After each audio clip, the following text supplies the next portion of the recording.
Everyone, स्वागत है आप सभी का फार्मेसी इंडिया पर। जैसा कि आप जानते हैं, ईएसबी एमपी फार्मासिस्ट की आने वाले समय में हमारी 103 से भी ज्यादा वैकेंसीज आने वाली हैं। कुछ टाइम पहले नोटिफिकेशन आया था कि इसमें 103 वैकेंसीज आएंगी, लेकिन हाल ही में 26 नवंबर को एक और नोटिफिकेशन आया है जिसके तहत उन्होंने कहा है कि हम वैकेंसीज यानी कि जो पोस्ट आई हैं 103 उनमें संशोधन कर रहे हैं, यानी कि अमेंडमेंट्स कर रहे हैं, जिससे कि अब ये 103 से भी ज्यादा वैकेंसीज आएंगी। तो उसी के तहत फार्मेसी इंडिया ने एक इनिशिएटिव लिया है जिसके तहत आपकी ईएसबी एमपी फार्मासिस्ट की मॉडल पेपर की सीरीज चल रही है। तो आज जो हम डिस्कशन यहां पर करने वाले हैं बेस्ट 25 क्वेश्चंस का, वो फार्मास्यूटिकल जूरिस्प्रूडेंस का होने वाला है। तो चलिए बिना किसी देरी के हम शुरू करते हैं। आप चैनल पर नए हैं, चैनल को सब्सक्राइब कर लीजिएगा। साथ ही साथ लेटेस्ट अपडेट्स के लिए डाउनलोड करें pharmacy India mobile app from the Google play store, और आप गूगल पे टाइप कीजिएगा pharmacyindia.co.in। ये हमारी ऑफिशियल वेबसाइट है जहां से आपको latest updates, quizzes, daily job updates, previous year papers, current affairs, subjective blogs, college details etcetera सब आपको हमारी इस ऑफिशियल वेबसाइट पर प्राप्त हो जाएगा। और आप हमारे साथ जुड़ सकते हैं लेटेस्ट फार्मा अपडेट्स के लिए और वेरियस प्लेटफॉर्म्स के through, like WhatsApp and Telegram. Links आपको नीचे डिस्क्रिप्शन में दिए गए हैं, उनके माध्यम से फॉलो कर सकते हैं। तो चलिए शुरू करते हैं। सबसे पहला क्वेश्चन आता है हमारा, who among the following is referred to as the father of Indian pharmacy. मतलब कि हमारे फादर ऑफ इंडियन फार्मेसी के नाम से किनको जाना जाता है, इन चारों ऑप्शंस में से हमें बताना है। एमएल श्रॉफ है, या फिर आशिमा चैटर्जी है, या फिर आरएन चोपड़ा है, या फिर एचजी कोराना है। और सही आंसर आप सभी भी जानते ही हैं कि वो है हमारा प्रोफेसर एमएल श्रॉफ, यानी कि महादेवा लाल श्रॉफ। ठीक है, प्रोफेसर महादेवा लाल श्रॉफ, जिनको एमएल श्रॉफ के नाम से जाना जाता है, यही हमारे फादर ऑफ इंडियन फार्मेसी के नाम से जाने जाते हैं। इन्हें के ही एफर्ट्स थे हमारी पर्टिकुलर फार्मेसी की फील्ड में, जिसके तहत आगे जाकर के फार्मेसी एजुकेशन की स्थापना हुई, और आगे जाकर के देखा जाए तो फार्मास्यूटिकल्स रिसर्च होने लगी थी, और साथ ही साथ हमारे इंडस्ट्री के स्टैंडर्ड्स भी बढ़ गए थे, क्वालिटी के ऊपर काम होने लगा था। इनका बहुत ही इंपॉर्टेंट रोल रहा था इंडियन फार्मास्यूटिकल एसोसिएशन, जिसको आप आईपीए कहते हैं, उसकी स्थापना कराने में, जहां पर इन्होंने इंट्रोड्यूस कराया बैचलर ऑफ फार्मेसी, जिसको आप बी फार्म कहते हैं इंडियन यूनिवर्सिटीज में। ठीक है, ये हमारी जो एक एजुकेशन है फार्मेसी की, जो आज हम कर रहे हैं, D pharm, B pharm, M pharm etcetera, ये सारी जो देन है ये प्रोफेसर महादेवा लाल श्रॉफ यानी कि एमएल श्रॉफ की है। नेक्स्ट क्वेश्चन कहता है, functional jurisprudence depicts the inter relationship between. अब जो हमारा ये फंक्शनल ज्यूरिस्प्रूडेंस है, ये इंटर रिलेशनशिप है, दो चीजों के बीच का एक रिश्ता है। तो ऑप्शंस कहते हैं law and justice, law and order, law and duty, या फिर लॉ एंड फंक्शन। और सही आंसर है हमारा option number A, law and justice. कानून और जो बेसिकली जस्टिस है कि भाई न्याय मिले, उसके बीच का जो है ये एक रिलेशन बनाता है हमारा फंक्शनल ज्यूरिस्प्रूडेंस। सीधी सी बात है भाई, हम ज्यूरिस्प्रूडेंस में क्या पढ़ रहे हैं, हम लॉ के बारे में पढ़ रहे हैं, स्टडीज कर रहे हैं उनके बारे में कि भाई जो भी कायदे कानून हमारे फार्मेसी फील्ड में बनाए गए हैं वेरियस एक्ट्स को लेकर के, या वेरियस कंपाउंड्स जितने भी हमारे ड्रग्स और कॉस्मेटिक्स हैं एटसेट्रा, तो वो सब कौन कौन से हैं, और साथ ही साथ फिर उनके तहत न्याय कैसे मिलता है अगर कोई गलत कर लेता है कार्य उनके विरुद्ध, तो वो चीजें हम यहां पर पढ़ते हैं। सीधी सी बात है, फंक्शनल ज्यूरिस्प्रूडेंस हमारा प्राथमिकता के तौर पे भाई क्या काम कर रहा है कि भैया एक तो सबको जस्टिस मिले, उनको सबको न्याय मिल जाए, और उसका जो एक पर्टिकुलर रोल है सोसाइटी को पता चले। वहीं पर एक इसकी इंटर रिलेशनशिप बन जाती है हमारी लीगल प्रिंसिपल्स और जो उनके प्रैक्टिकल एप्लीकेशंस होती हैं, जिससे कि पता चले कि भाई हाँ फेयरनेस अवेलेबल है, साथ ही साथ सोशल हार्मनी भी है, और जस्टिस न्याय भी ठीक से हमें मिल जाता है। नेक्स्ट क्वेश्चन कहता है, आचार्य पीसी रॉय इन 1901 established दी। अब आचार्य पीसी रॉय ने 1901 में किसकी स्थापना कराई, Bengal chemicals and pharmaceutical works की कैलकाटा में, या फिर Alembic chemical works at Baroda, या फिर Bengal chemical and pharmaceuticals at Calcutta, या फिर a small factory at Parel जो कि बॉम्बे में है। और सही आंसर है हमारा Bengal chemical and pharmaceutical works के नाम से आचार्य प्रफुल्ल चंद्रा रे, जिसको पीसी रे कहते हैं, 1901 में उन्होंने इस फैक्ट्री की स्थापना करी भारत के अंदर, जो हमारी basically Bengal chemical and pharmaceutical works Calcutta, Calcutta को आज के टाइम पे हम कोलकाता के नाम से जानते हैं। और ये सबसे पहली इंडियन फार्मास्यूटिकल कंपनी थी जिसका मेन एम यही था कि हम जो है केमिकल्स और मेडिसिन अच्छी क्वालिटी की, अच्छे स्टैंडर्ड्स की इंडिया में बनाएंगे और लोगों तक पहुंचाएंगे। नेक्स्ट क्वेश्चन कहता है, which of the following intends to regulate and control various aspects of social life? अब बेसिकली हमारा यहां से देखा जाए तो भैया एक किस चीज का ऐसा एक इंटेंट है कि भैया हम एक तो रेगुलेट नियंत्रण कर सके, कंट्रोल यानी कि काबू कर सके किन चीजों पर, जितने भी सोशल लाइफ को लेकर के हमारी चीजें होती हैं, एस्पेक्ट्स है, ठीक है, लेजिस्लेशन है, लॉ है, रूल्स है या फिर रेगुलेशंस है। सही आंसर क्या होना चाहिए, और वो है हमारा ऑप्शन नंबर बी यानी कि लॉ। सीधी सी बात है, ठीक है, क्या है, लॉ, ठीक है। अब देखा जाए लॉ हमारा एक पर्टिकुलर ऐसा सिस्टम है जिसके तहत हमें सारे रूल्स एंड रेगुलेशंस, प्रिंसिपल्स सबको फॉलो करना पड़ता है, क्योंकि भैया कायदे में रहोगे तो उसमें रहोगे, ठीक है, फायदे में रहोगे, ये एक कहावत कही जाती है ना। अब गवर्निंग अथॉरिटीज होती हैं, जैसे गवर्नमेंट है, सेंट्रल गवर्नमेंट या स्टेट गवर्नमेंट, तो उनके पर्टिकुलर रूल्स हैं चीजों को लेकर के, वो सब हमारे गवर्न किए जाते हैं, रेगुलेट कर रहे हैं, वो कंट्रोल कर रहे हैं जितने भी हमारे बेसिकली एक कह सकते हो कि भाई किसी तरीके का कोई गलत काम ना हो। और यहां पर हमारा जो लॉ है वो क्या काम कर रहा है, जो हमारी एक सोशल लाइफ है उसके जितने भी एस्पेक्ट्स हैं सबको कंट्रोल और रेगुलेट कर रहा है, ठीक है भाई। जो भी डिस्प्यूट्स हो सकते हैं वो हमारे सॉल्व हो जाए, साथ ही साथ ऑर्डर को हम जो है मेंटेन करके चलें, और जो हमारे एक मानव के अधिकार होते हैं, राइट्स है हमारे, वो सब सिक्योर रहे, उसके लिए लॉ काम करता है।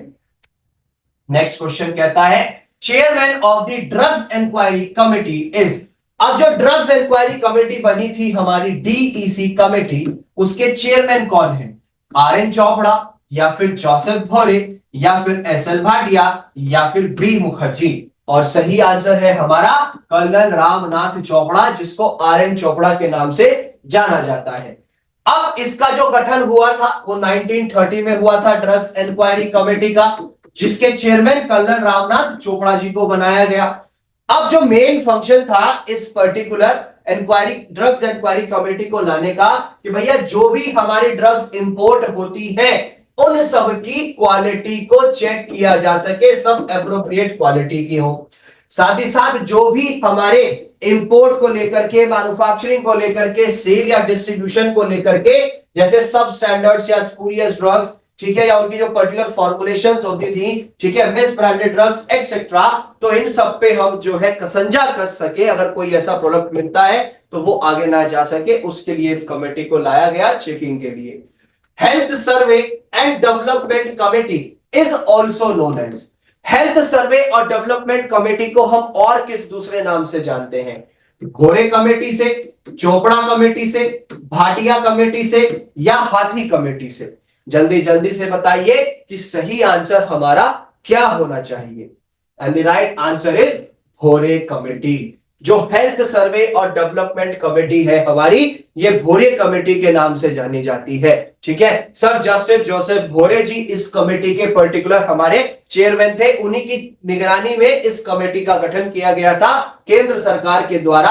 अक्टूबर 1943 में इस भोरे कमेटी को लाया गया था, यानी कि जिसको हम health survey and development committee के नाम से जानते हैं, सर जस्टिस जोसेफ भोरे के निगरानी के अंतर्गत आई थी ये कमेटी। Next question.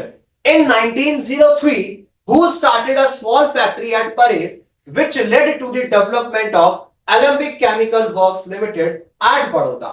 1903 में ऐसे कौन थे जिन्होंने छोटी फैक्ट्री की स्थापना करी परेल में, लेकिन आगे जाकर के जैसे जैसे धीरे धीरे उसमें डेवलपमेंट हुए तो वो हमारे एलम्बिक केमिकल वर्क्स के नाम से जानी जाती है आज, जो कि बड़ौदा में है।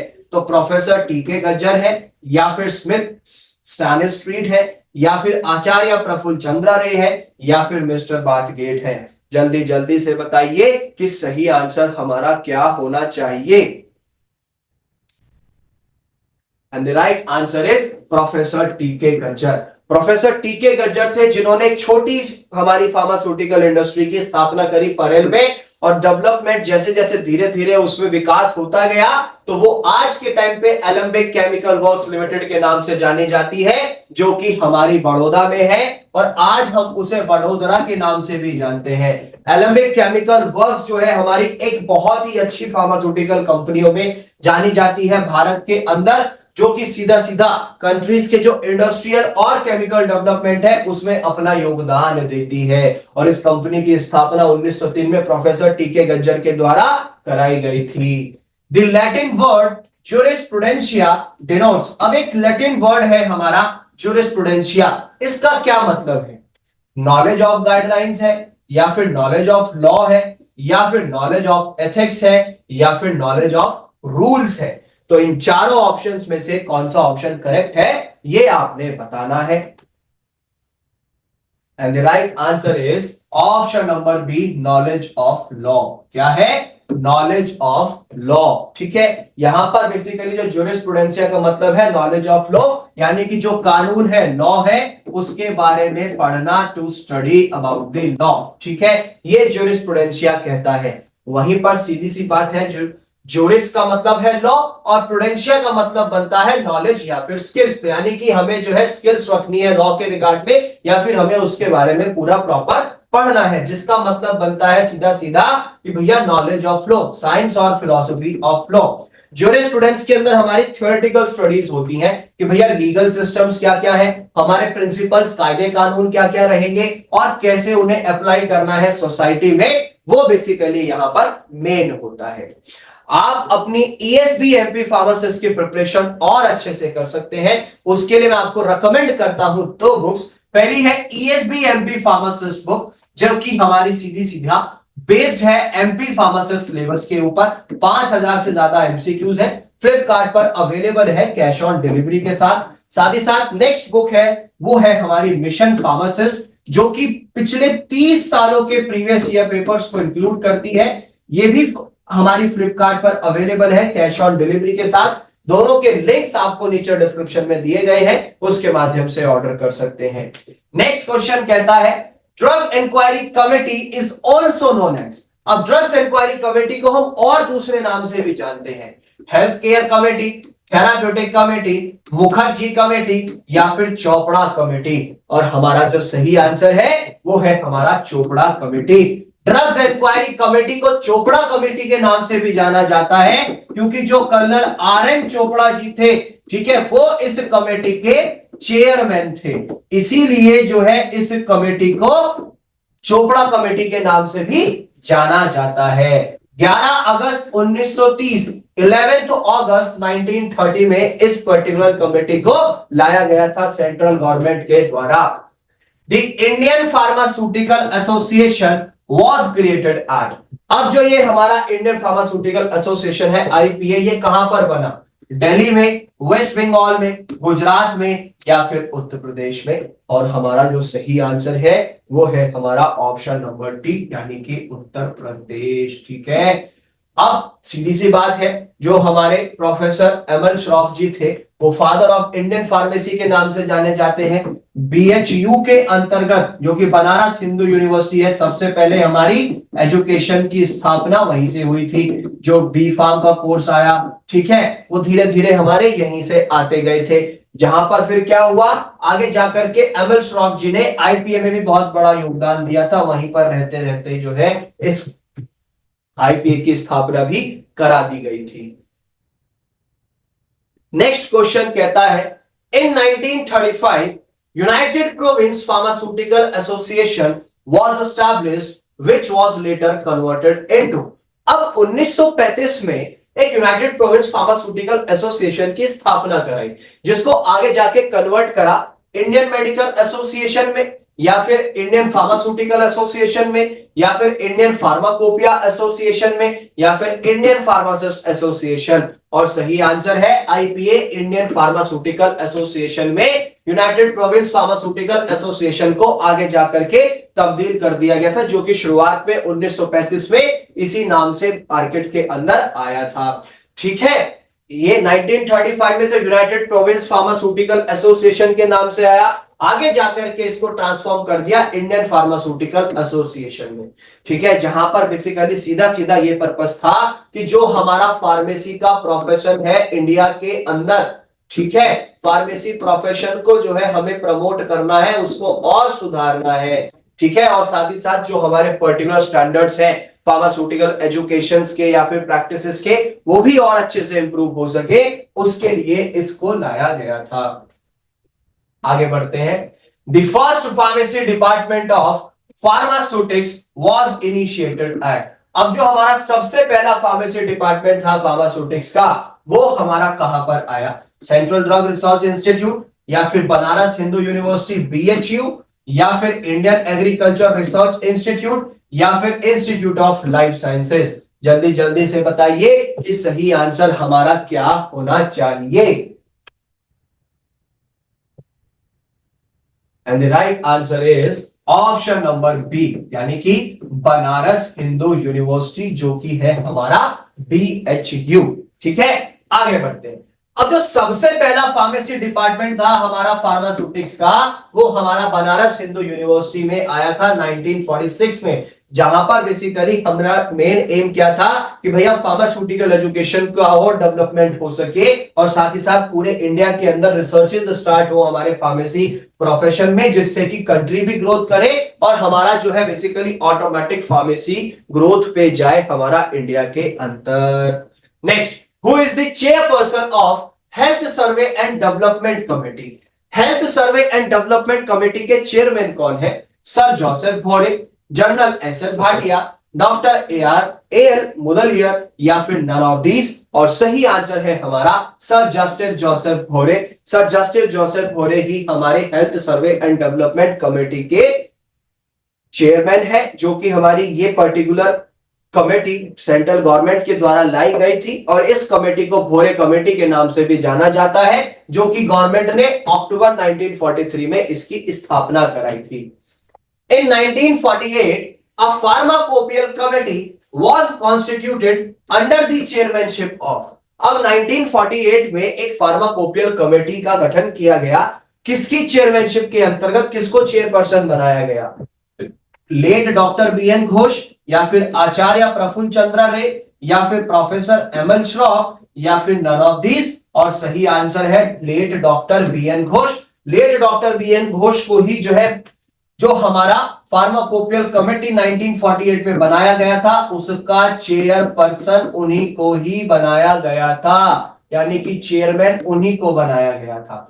ठीक है, अब इस कमेटी की जिम्मेदारी इतनी थी कि भाई सबसे पहला जो हमारा इंडियन फार्माकोपिया का एडिशन आएगा, जो कि आया 1955 में, है ना, तो वो बेसिकली इस कमेटी को बनाने के पीछे का कारण यही था, जहां पर मेडिसिन और फार्मास्यूटिकल प्रोडक्ट्स के स्टैंडर्ड सेट हो सके, कैसे बनाना है, उनके एसओपीज स्टैंडर्ड ऑपरेटिंग प्रोसीजर्स बन सके, उसके लिए काम किया। Next, the government of India appointed the pharmaceutical inquiry committee in 1953 under the chairmanship of, अब जो गवर्नमेंट ऑफ इंडिया है उन्होंने फार्मास्यूटिकल इंक्वायरी कमेटी बनाई 1953 में, लेकिन उसके चेयरमैन किसको बनाया? Late doctor B N Ghosh, general S L Bhatia, Acharya Prafulla Chandra Ray, या प्रोफेसर एम एल श्रॉफ। और सही आंसर है general S L Bhatia. General S L Bhatia को जो है 1953 में चेयरमैन बनाया गया था फार्मास्यूटिकल इंक्वायरी कमेटी का। ये भाटिया कमेटी के नाम से भी जानी जाती है। ठीक है, जो कि बेसिकली जितने भी हमारे फार्मास्यूटिकल इंडस्ट्रीज हैं वहां पर वर्किंग कैसे होती है, उन सब की इंक्वायरी करते हैं, उन सब पे इंस्पेक्ट करते थे। इस कमेटी को लाने के पीछे का कारण यही था। When did the Pharmacy Act 1948 came into force? Pharmacy act 1948 हमारे इंडिया में कब आया? 1 अप्रैल 1949, 4 मार्च 1948, 1 मई 1949, या फिर 23 अप्रैल 1949? 1948। और सही आंसर है हमारा 4 मार्च 1948। ठीक है, एक ड्रग हमारा जो है बेसिकली बिल पास हुआ था 4 मार्च 1948 में, जिसके तहत गवर्नमेंट ने डिसाइड किया कि अब हमारा फार्मेसी एक्ट 1948 आएगा। ये बिल आया था हमारा 1947 में, ठीक है, यहां पर 4 मार्च को जो है हमारी इंडियन गवर्नमेंट के द्वारा, इंडियन पार्लियामेंट के द्वारा इसको पास किया गया और जिसके तहत हमारा एक एक्ट बनाया गया, फार्मेसी एक्ट 1948, ठीक है, जिसका एक स्टैट्यूट बुक बना था प्रॉपर। ठीक है, तो 4 मार्च 1948 में ये एक्ट आया। The first central council was constituted by the central government in, केंद्र सरकार के द्वारा सबसे पहली फार्मेसी काउंसिल ऑफ इंडिया का गठन कब किया गया?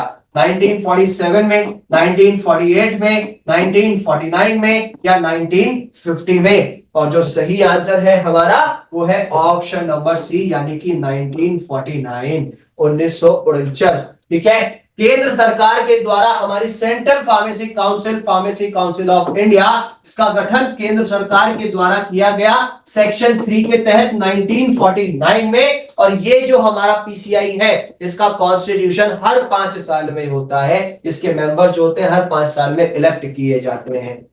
Rules and regulations for pharmacy education are governed by, अब जो रूल्स एंड रेगुलेशंस बनते हैं हमारी फार्मेसी की एजुकेशन को लेकर के, वो कौन गवर्न करता है? फार्मेसी एक्ट करेगा, एसेंशियल कमोडिटीज एक्ट करेगा, न्यू ड्रग पॉलिसी करेगी या ड्रग्स एंड कॉस्मेटिक एक्ट करेगा? और सही आंसर है फार्मेसी एक्ट, क्योंकि भैया फार्मेसी एक्ट 1948 के तहत ही हमारी पीसीआई का गठन हुआ था। ठीक है, और पीसीआई क्या काम करता है? फार्मेसी का जो भी हमारा एजुकेशन है उसको रेगुलेट करता है। तो ऑटोमेटिकली जो हमारा फार्मेसी एजुकेशन है उसके जो रूल्स एंड रेगुलेशंस है वो सब फार्मेसी एक्ट 1948 के तहत ही जो है सब पॉसिबल होता है। ठीक है, सेक्शन 10 के तहत फार्मेसी एक्ट 1948 के पीसीआई हमारे रेगुलेशंस बनाता है एजुकेशन को लेकर के, जो एजुकेशन रेगुलेशंस माने जाते हैं। और सबसे पहला ministry of health and family welfare के द्वारा 11 जुलाई 1953 को 11 जुलाई 1953 को हमारा ये एजुकेशन रेगुलेशन आया था। Which act aims at raising the status of the pharmacy profession in India, अब जो एक पर्टिकुलर स्टेटस है हमारा फार्मेसी प्रोफेशन का इंडिया के अंदर, कौन सा एक्ट उसके स्टेटस को बढ़ाना चाहता है? Pharmacy act, drugs and cosmetic act, drug price control order यानी कि डीपीसीओ, या फिर कोड ऑफ एथिक्स एक्ट? और सही आंसर है हमारा फार्मेसी एक्ट, क्योंकि सीधी सी बात है जो फार्मेसी एक्ट है उसके 2 ऑब्जेक्टिव्स हैं कि भैया जो एक स्टेट है हमारा प्रोफेशन का फार्मेसी का इंडिया में, वो 2 तरीके से बढ़े। सबसे पहला हम सुनिश्चित कर सके एजुकेशन को और ट्रेनिंग को फार्मासिस्ट की, और एक फार्मासिस्ट रजिस्ट्रेशन कैसे करा सकता है और वो रजिस्टर्ड फार्मासिस्ट कैसे बनेगा, ये एक मेन ऑब्जेक्टिव है हमारे फार्मेसी एक्ट के। नेक्स्ट क्वेश्चन कहता है pharmacy council of India is doing all the below functions except, अब फार्मेसी काउंसिल यानी कि जो पीसीआई है ये सारे फंक्शन कर रहा है लेकिन एक नहीं करता। सबसे पहला कहता है कि जो मिनिमम एजुकेशन स्टैंडर्ड्स है फार्मेसी इंस्टीट्यूट्स के वो रेगुलेट करेगा, या फिर ये प्रेस्क्राइब करेगा मिनिमम स्टैंडर्ड्स ऑफ एजुकेशन जो फार्मासिस्ट को चाहिए, या फिर ये कंपाइल और मेंटेन करता है सेंट्रल रजिस्टर फार्मासिस्ट का, और लास्ट है टू प्रेस्क्राइब ड्रग। भाई सीधी सी बात है, पीसीआई क्या कहता है? दवाई कैसे प्रेस्क्राइब करनी है वो बताता है? नहीं ना, पीसीआई का काम क्या है कि भैया मिनिमम एजुकेशन स्टैंडर्ड्स हमारे मेंटेन हो सके, साथ ही साथ कम से कम कितनी एजुकेशन चाहिए रजिस्टर्ड फार्मासिस्ट बनने के लिए, और जितने भी रजिस्टर्ड फार्मासिस्ट हैं उनका रजिस्टर भी पीसीआई मेंटेन करके चलता है, लेकिन ड्रग को प्रेस्क्राइब करने के लिए नहीं कहता। ठीक है, एजुकेशन रेगुलेट करेगा, इक्विपमेंट और फैसिलिटी जो स्टूडेंट्स को चाहिए वो प्रोवाइड करता है, कोर्सेज और स्टडीज का अप्रूवल देता है, वहीं पर अप्रूवल का विड्रॉवल ले लेता है। ठीक है, सेंट्रल काउंसिल एग्जीक्यूटिव कमेटी भी बनाती है। मेन काम क्या है भैया? एजुकेशन को रेगुलेट करना। Next question, the main function of state pharmacy council is, अब एक मेन काम क्या है सेंट्रल स्टेट फार्मेसी काउंसिल का? वो लाइसेंसेस देते हैं ड्रग्स की सेल के लिए, या फिर अप्रूवल देते हैं फार्मेसी कॉलेजेस को स्टेट्स के अंदर, या फिर एग्जाम कंडक्ट करवाते हैं वो फार्मेसी कोर्सेज के स्टेट के अंदर, या फिर जो एक प्रैक्टिस है हमारी फार्मेसी की स्टेट्स के अंदर उसको रेगुलेट कर सके।